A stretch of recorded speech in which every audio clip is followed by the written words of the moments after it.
Hello everyone, চলে এসেছি তোমাদের সাথে অনেক দিন পর নতুন একটা ব্লগ নিয়ে। নতুনভাবে নতুন জীবন আরম্ভ হলো আমার আবার একটা।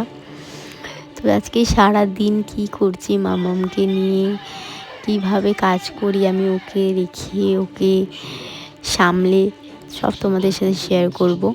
তো দেখো, এখানে মামামকে ঘুম থেকে উঠে রেডি করে দিয়েছি, ওর বাবার সাথে একটু খেলছিল।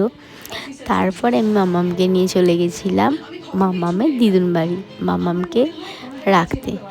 মামামকে ওর দিদুন বাড়িতে রেখে আমি চলে গেছিলাম একটা হেয়ারস্টাইলের কাজ করতে। তো ওখানে আমি ফটো তুলিনি, এসে মামামের সাথে দেখা করে আবার চলে গেছিলাম আমি বাঙুর লেক টাউন। তো এই হচ্ছে সেই জায়গাটা যেখানে আমি আমার এত মূল্যবান জিনিসটাকে পেয়েছি, আরজি কর হসপিটাল। এখানে মামাম হয়েছিল দেখে আমার মনে পড়ে গেল আগের কথাগুলো, হসপিটালের সব কথাগুলো।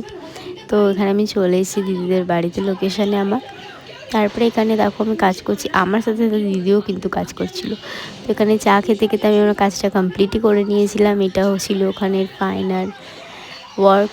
দেখো কেমন হয়েছে প্লিজ তোমরা সবাই জানিও। তারপরে আমি চলে গেছিলাম এই পুচকুগুলোর সাথে দেখা করতে।